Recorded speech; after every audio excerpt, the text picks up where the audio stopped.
வணக்கம். வணக்கம் குணசேகரா, நல்லா இருக்கியா? நல்லா இருக்கேன்யா. காலையில தான் டெல்லியில இருந்து வந்தேன். வந்த கையோட பார்க்கலான்னு வந்துட்டேன். உள்ள வாப்பா. வணக்கம்மா. வாங்க குணசேகரன். நல்லா இருக்கீங்களா? நல்லா இருக்காங்க. அண்ணி பசங்க எல்லாம் நல்லா இருக்காங்களா? எல்லாரும் நல்லா இருக்காங்கம்மா. காலையில தான் டெல்லியில இருந்து வந்தேன். வந்த உடனே பாப்பா சொல்லிச்சு உங்களுக்கு அவார்டு கிடைச்ச விஷயத்த. தலகால் புரியல, பெருமையா இருந்துச்சு. உடனே உங்களை வாழ்த்துட்டு போலான்னு வந்தேன்.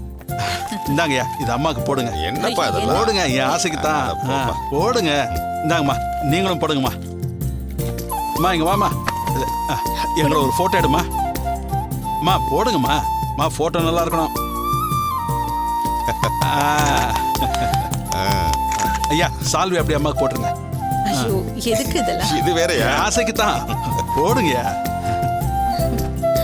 சரி இங்க பாருங்க அம்மா, இங்க பாருங்க. இந்தாங்க. அவருக்கு காஃபி எடுத்து வா. சரிங்கம்மா, கொடுங்க. கவர் எடுத்துக்கோ. வா குணசேகரா, உட்காரு. வா வா. ஏப்பா, உன்னை பார்த்து எவ்வளவு வருஷம் இருக்கும்? ஒரு 10 வருஷம் இருக்குமா? இருக்குங்க. அதுக்குள்ள எவ்வளவு வளர்ந்துட்ட? என்னை விட பெரிய ஆள் ஆயிட்டேப்பா. பழைய அன்பு பாசம் இதெல்லாம் மறக்காம இருக்கியே, அந்த குணத்தை நினைச்சாதான் சந்தோஷமா இருக்கு. இதெல்லாம் தெரிஞ்சுதான் அண்ணனோட அப்பா அம்மா குணசேகரன்னு பேர் வச்சிருப்பாங்க போல. ஐயா மறக்க முடியுங்களா? நீங்க என்ன கை தூக்கி விடலன்னா ஃபேக்டரி ஆரம்பிச்சிருக்க முடியுமா? இப்பதான் சென்ட்ரல் கவர்மெண்ட் ஆர்டர் கிடைச்சது, மலமலன்னு முன்னேறிட்டேன். ஏறி வந்த ஏணிப்படிய மறக்கலாங்களா? என்னைக்கு இருந்தாலும் நீங்க தான் எனக்கு முதலாளி ஐயா. அம்மா தான் முதலாளி அம்மா. நீங்க சொல்றது ரொம்ப சந்தோஷமா இருக்கண்ணே. பசங்க ஆபீஸுக்கு போயிருக்காங்க. இருந்திருந்தா அவங்களும் சந்தோஷப்பட்டிருப்பாங்க. பசங்களை உங்களுக்கு ஞாபகம் இருக்குல்ல? எப்படிமா மறக்கிறது? நான் தூக்கி வளர்த்திருக்கேன்ல. தமிழ், ராகினி, கார்த்திக் 3 பேரும் நல்லா இருக்காங்களாமா? தமிழ் தான் ஃபேக்டரிய பாத்துக்கிறான். கார்த்தி சப்போர்ட் பண்றான். 2 பேருமா பிசினஸ மேல மேல கொண்டு வந்துட்டு இருக்காங்க. ராகினி MBBS படிக்கிறா. ஆமா, உங்க பொண்ணுங்க 2 பேரும் என்ன பண்றாங்க? வாண்டுங்களா பார்த்தது கண்ணுக்குள்ளே நிக்கிறாங்க. வாண்டு இல்லம்மா, இப்போ பெரிய பொண்ணு MPhil முடிச்சிருக்கா, சின்ன பொண்ணு MBA முடிச்சிட்டா. அட, அவ்வளவு வளர்ந்துட்டாங்களா? சும்மா இல்லம்மா, இப்பெல்லாம் பிசினஸ் மீட்டிங், டீலிங் இதெல்லாம் மட்டும்தான் நான் பாத்துக்கிறேன். மத்த எல்லா விஷயத்தையும் பெரியவ தான் பாத்துக்கிறா. சின்னவ நம்ம கார்த்திக் மாதிரி அக்காவுக்கு கூட மாட உதவி பண்ணிட்டு இருக்கா. பாத்தீங்கன்னா நீங்களே சந்தோஷப்படுவீங்கம்மா. அப்படியா? பொம்பளை பிள்ளைங்க அப்படிதான்ப்பா இருக்கணும். என்ன கதை சொல்ற? அடிக்கடி என் வீட்டுக்காரர்கிட்ட சொல்லுவேன், நம்ம பெரியவளை பார்த்தா நம்ம முதலாளி அம்மாவை பார்த்தா மாதிரியே இருக்குன்னு. பிசினஸ் விஷயத்துல அவ அவ்வளவு திறமையானவ. சின்னவ அக்கா சொல்றத அப்படியே தட்டாம கேப்பா. என்ன அவங்களுக்கு ஒரு நல்ல இடமா பார்த்து முடிச்சு வச்சுட்டா எனக்கு ரொம்ப சந்தோஷமா இருக்குமா.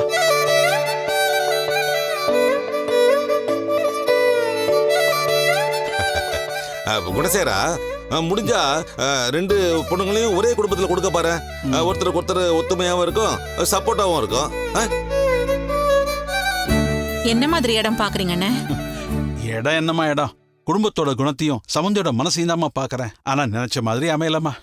ஏங்க, இத்தனை நாளும் அண்ணன் ஞாபகம் எப்படி நம்மளுக்கு வராம போச்சுன்னே தெரியல. இப்ப அண்ணனை பார்த்ததும் சட்டுன்னு மனசுல தோணுது. சொல்லவா? தாராளமா சொல்லுமா. நீ சொல்றதை கேட்கதான் நாங்க 2 பேரும் காத்துக்கிட்டு இருக்கோம். படிச்ச பொண்ணுன்னு தமிழுக்கு எங்கெங்கயோ தேடிக்கிட்டு இருக்கோம். அண்ணன் பக்கத்திலேயே இருக்காரு. 2 குடும்பத்தை பத்தியும் 2 பேருக்குமே நல்லா தெரியும். நம்ம தமிழுக்கும் கார்த்திக்கும் அண்ணனோட பொண்ணுங்களையே கேட்டா என்ன?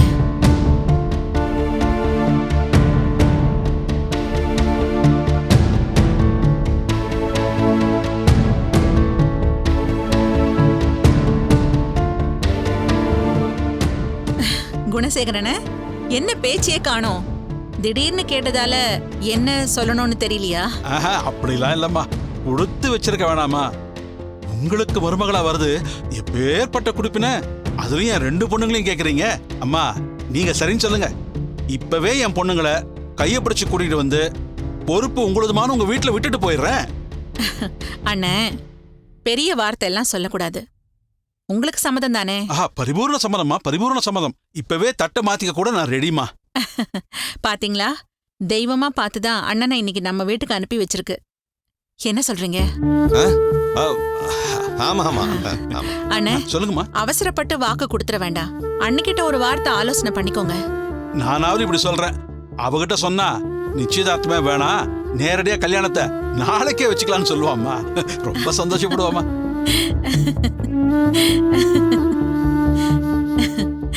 ரொம்ப சந்தோஷம்ண்ணே. அப்புறம் ரொம்ப ரொம்ப முக்கியமான விஷயம், பொண்ணுங்க 2 பேர்கிட்டயும் என் பசங்களை கட்டிக்க சம்மதமான்னு கேட்கணும். அவங்க வாயால சம்மதம் சொல்லணும். அவங்க கிட்ட தெளிவா கேட்டுருங்க. என்னம்மா பேசுறீங்க? உங்க பசங்க கிட்ட கேட்டா எங்கிட்ட நீங்க பொண்ணு கேட்டீங்க, அதே மாதிரிதாம்மா என் பொண்ணுங்களும் நான் சொல்ல தட்ட மாட்டாங்கம்மா, சம்மதம்னு சொல்லுவாங்க. இல்லண்ணே, அதெல்லாம் அந்த காலம். பொம்பளை பிள்ளைங்களோட சம்மதம் ரொம்ப ரொம்ப முக்கியம். அவங்க ஒரு வார்த்தை சம்மதம்னு சொன்னா நம்ம உடனே அடுத்த கட்டத்துக்கு போயிடலாம். அம்மா நீங்க சொல்றதுனால என் பொண்ணுங்க கிட்ட சம்மதமானு கேக்குறமா. அது போதும்ண்ணே. என்ன ஏதுன்னு கேட்டு எங்களுக்கு தகவல் சொல்லுங்க. உடனடியா நாங்க உங்க வீட்டுக்கு பொண்ணு பார்க்க வரோம். எதுக்குமா லேட் பண்றீங்க? என் கூட கையோட வாங்க, என் பொண்ணுங்க கிட்ட உங்க முன்னாடியே சம்மதமானு கேக்குறேன். அவங்க ஓகேன்னு சொன்னாங்கன்னா 2 பேரும் அப்படியே தட்ட மாத்திப்போம், நிச்சயதார்த்த தேதியை குறிச்சிடுவோம். எனக்கும் ஆசையா தான் இருக்கு. ஆனா எங்க முன்னாடி பொண்ணுங்க கிட்ட கேட்டு தர்ம சங்கடம் வந்துடக்கூடாதுல்ல. நீங்க கேட்டு எங்களுக்கு தகவல் சொல்லுங்க, நாங்க வரோம். இப்படியே உடனே வீட்டுக்கு ஓடி போய் தகவலை சொல்லணும் போல இருக்கு. வரேன்யா, வரேன். வீட்டுக்கு போயிட்டு ஃபோன் பண்றேன். கண்டிப்பா.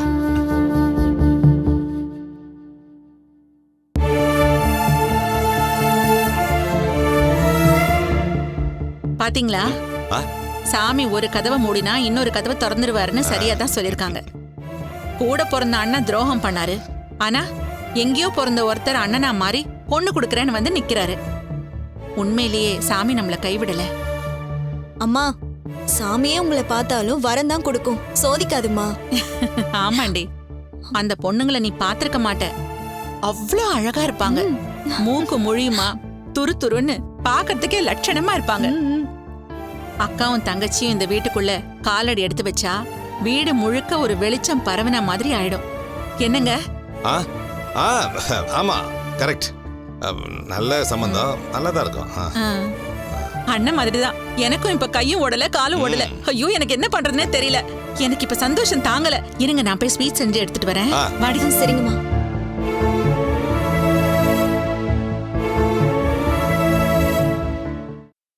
இதுல ஒரு 10 முழம் கொடுங்க. சரிங்க. எனக்கு போயில்லையா ஆண்டி?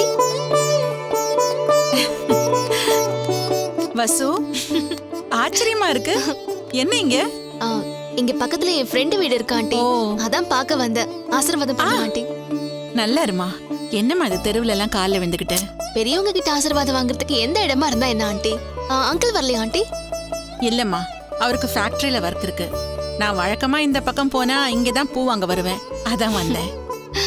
ஓகே ஆண்டி, பக்கத்துல ஒரு காஃபி ஷாப் இருக்கு, காஃபி சாப்பிட்டே பேசலாமா? நீ கேட்டதே போதுண்டா கண்ணா. எவ்வளவு நல்ல பொண்ணா இருக்க. பெரியவங்கள மதிக்கிற, யார்கிட்ட எப்படி நடந்துக்கணும்னு தெரிஞ்சு வச்சிருக்க. ரொம்ப பொறுப்பான பொண்ணா இருக்கு. Thank you aunty. உங்ககிட்ட கொஞ்சம் பேசணும்னு நேத்துலேருந்து நான் நினைச்சுக்கிட்டே இருக்கேன்டா. யார்கிட்ட உன் ஃபோன் நம்பர் வாங்குறதுன்னு யோசனை பண்ணிக்கிட்டே இருந்தேன். நல்ல வேளை நீயே நேர்ல வந்துட்ட. உன் கூட கொஞ்சம் பேசணும். அப்படி போலாமா? வாங்க.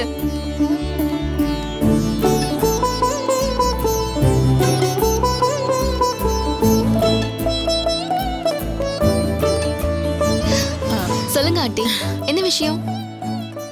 அது எப்படி உங்ககிட்ட சொல்றதுன்னு கொஞ்சம் யோசனையா இருக்குமா. ஆனா சொல்லிதான் ஆகணும். எதுவா இருந்தாலும் சொல்லுங்க ஆண்டி, பரவாயில்ல. ஒன்னு சொல்லட்டா?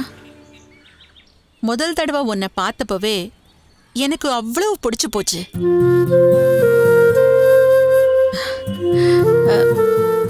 பார்த்துட்டு வந்த ஒரு நாள் முழுக்க உன் முகமே என் கண்ணுக்குள்ளேயே நின்னுட்டு இருந்தது. அதுவும் அந்த அவார்டுக்காக நீ கிஃப்ட் கொடுத்தே ஒரு பேனா. அதுக்கு ஒரு காரணமும் சொன்னியே. எவ்வளவு தங்கமான பொண்ணு நீ. Thanks aunty. நீ எங்க வீட்டுக்கு மருமகளா வந்தா நிச்சயம் நாங்க எல்லாரும் ரொம்ப சந்தோஷப்பட்டிருப்போம். என்ன செய்யறது, எங்க வீட்டுக்கு நீ மருமக இல்லைன்னு அந்த ஆண்டவனை எழுதி வச்சிருக்கான். அதை யாரால மாத்த முடியும்? உன்னை பிடிச்சிருந்தாலும் நம்ம 2 குடும்பத்துக்கும் சம்பந்தம்னு வரும்போது அது சாத்தியம் இல்லைன்னு எனக்கு தோணிடுச்சுமா. என்ன செய்யறது, யார் யாருக்கு யார் யாருன்னு ஆண்டவன் போட்டு வச்சிருக்கிற முடிச்ச யாரால மாத்த முடியும்?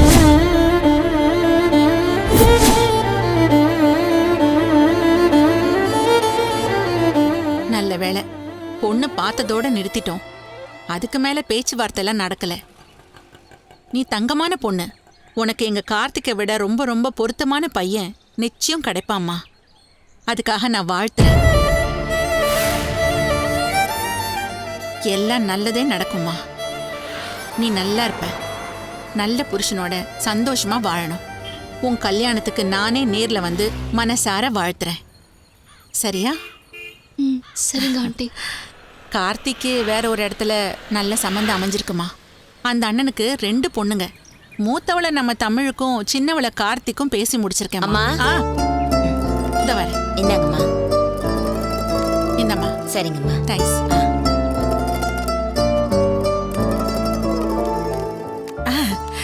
கார்த்தி அப்பா சொன்னாரு, காலேஜ்ல படிக்கும்போது உனக்கு கார்த்தி மேல அது அது பேர் என்னம்மா? கிரிஷா. அப்படி பட்டிருக்குன்னு சொன்னாங்க. அது இன்னும் கொஞ்ச நாள் ஆயிருந்துச்சுன்னா அதை மாத்துறது கொஞ்சம் கஷ்டமா போயிருந்திருக்கும். அதனால தான் இந்த தகவலை உங்ககிட்ட உடனே சொல்லணும்னு நினைச்சேன். எங்களுக்கு தான் உன்னை அழைச்சிட்டு போக கொடுத்து வைக்கல. நீ நல்ல பொண்ணு. உனக்கு எங்களை விட நல்ல இடமா அமையுமா. ஆண்டி சொல்றேன், என் வாக்கு பலிக்குதா இல்லையான்னு மட்டும் பாரு. சரி வரேம்மா. கார்த்தி நிச்சயதார்த்தத்துக்கு சொல்லி விட்டுறேன். கட்டாயம் வந்துரு. அம்மா கிட்டயும் சொல்லிடுன்னு. நான் வரேன். அப்புறம் பார்க்கலாம்.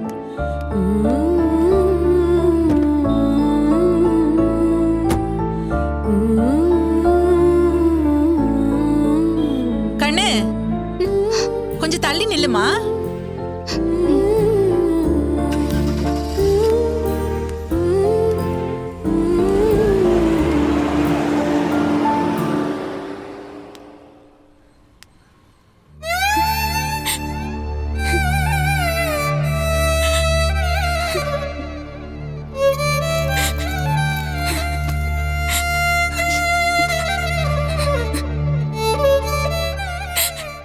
உங்க அப்பா உன்னை திட்டுறப்போ உன் முகம் வாடும்.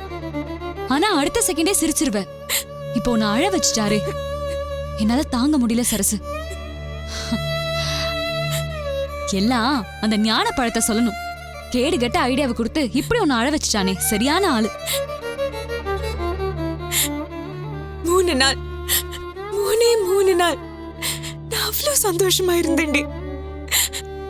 அப்பாவோட பாசம்னா என்னன்னு எனக்கு இப்பதாண்டி தெரியும்.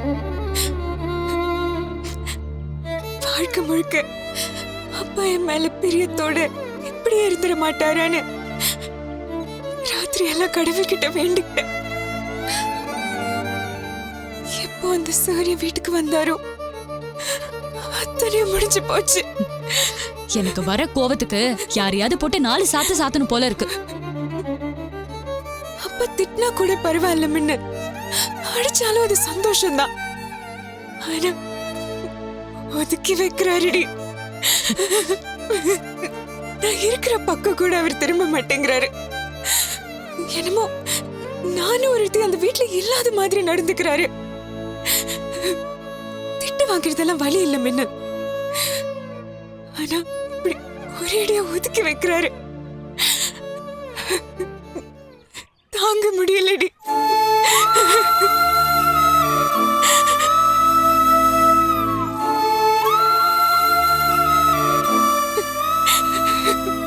அஜிஜோ, இவங்கள பார்க்கவே கூட நினைச்சிட்டு இருந்தா இங்க இருக்காங்க. என்ன செஞ்சு இதை சரி பண்ண முடியும்னே தெரியலடி. நான் பரீட்சையில ஃபெயில் ஆனது கூட அப்பா அவமானமா மட்டும்தான் பார்த்தாரு. ஆனா விட்டடிச்சு மாட்டி பரீட்சை எழுதாம பாஸ் பண்ணிடுவேன்னு சொன்னதுதான் அவரால ஏத்துக்க முடியல. முன்ன ஒருவேளை வாழ்க்கை முழுக்க அப்பா இப்படி என்ன ஏத்துக்காம போயிட்டா நான் என்ன பண்ணுவேன்? முன்ன ஆண்டவன் இறக்கமே இல்லாம உன்னை எப்படி சோதிக்கிறானே, எனக்கு என்ன சொல்றதுனே தெரியல.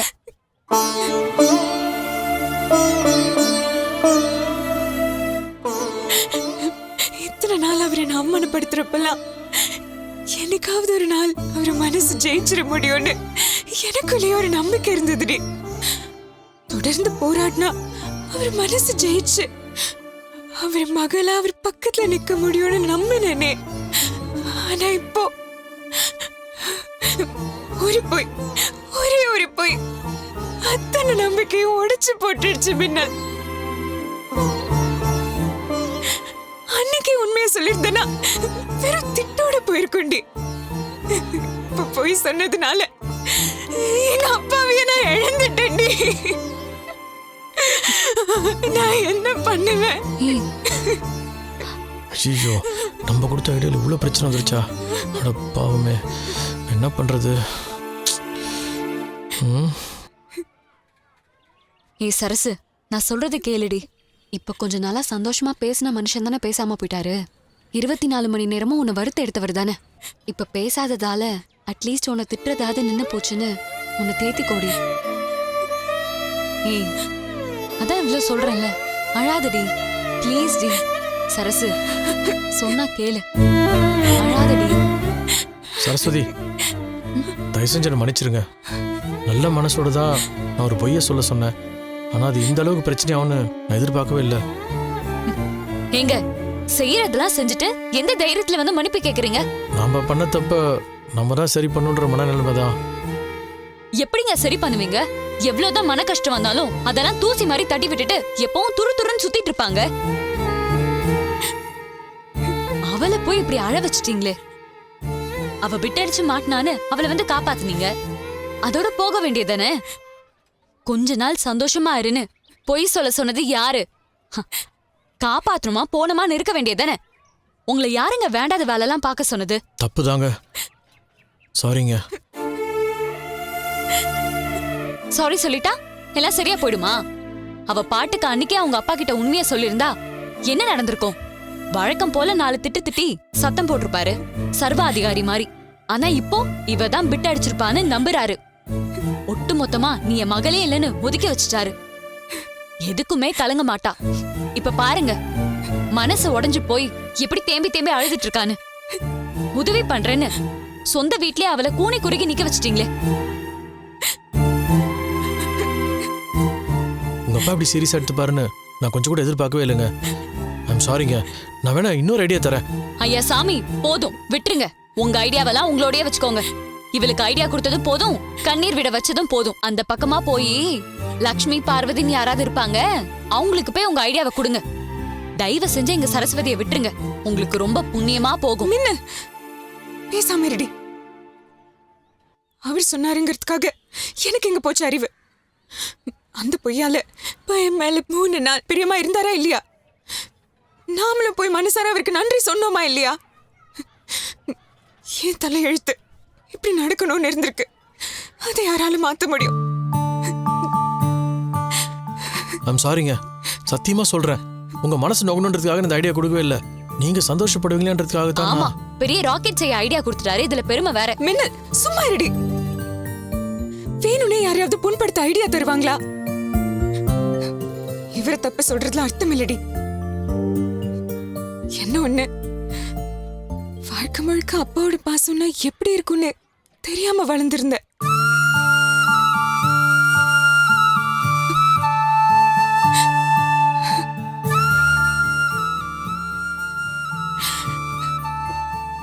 சொன்ன என்னன்னு தெரிஞ்சுக்கிட்டேன். பார்வை தெரியாதவங்களுக்கு திடீர்னு பார்வை வந்து அது அவங்க அனுபவிக்கிறதுக்குள்ள பார்வை பறிப்போன கதை தான் என்னோடது. அபூர்வமான ஒண்ணு அனுபவிச்சதுக்கு அப்புறம் தொலைக்கிறது இருக்கே, அது ரொம்ப பெரிய வேதனை. அதுதான் நான் இப்ப அனுபவிச்சுட்டு இருக்கேன். உங்க நிலைமை என்னன்னு என்னால் நல்லாவே புரிஞ்சுக்க முடியுதுங்க. நீங்க எவ்வளவு வேதனைப்படுறீங்கன்றது எனக்கு நல்லாவே புரியுது. ஆனா அது எல்லாத்துக்குமே ஒரு முடிவு இருக்கு. உங்க அப்பா உங்ககிட்ட பேசுவாரு, நீங்களும் கௌரவமா இருக்கலாம். அதுக்கான தீர்வு என்கிட்ட இருக்கு. தயவு செஞ்சு இந்த ஒரு முறை நான் சொல்றது மட்டும் கொஞ்சம் கேளுங்களேன் ப்ளீஸ். சரசு, நம்பாத. நிஜமாதான் சொல்றீங்களா? இருக்குங்க, என்னை நம்புங்க. உங்க அப்பா உங்களை மன்னிப்பாரு, நீங்களும் குற்ற உணர்ச்சி இல்லாம இருக்கலாம். அதுக்காக தான் சொல்றேன். எனக்கு எங்க அப்பா பழையபடி என்கிட்ட பேசினா போதுங்க. அன்பா இருக்க வேணாம், பாசமா கூட பேச வேணாம், எப்பவும் திட்டிக்கிட்டே இருந்தா கூட போதும். ஆனா என்கிட்ட பேசணும். பேசுறது மட்டும் இல்லைங்க, உங்க மேல பாசமாவும் இருப்பாரு, தலையில தூக்கி வச்சு கொண்டாடுவார். போதுமா?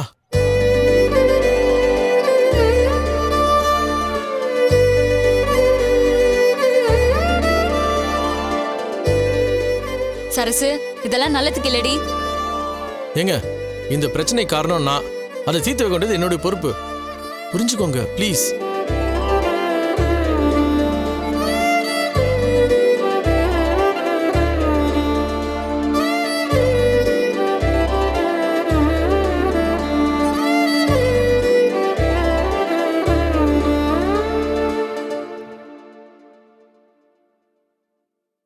தயவு செய்து சொல்லுடி, என்னாச்சு? போச்சு, எல்லாமே போச்சு. என் வாழ்க்கையே போச்சு. இனிமே கார்த்திக் எனக்கு கிடைக்கவே மாட்டான். என் வாழ்க்கை முடிஞ்சு போச்சு. சொல்றத கேளு. கதவு தொற வசு. வசு, வசு.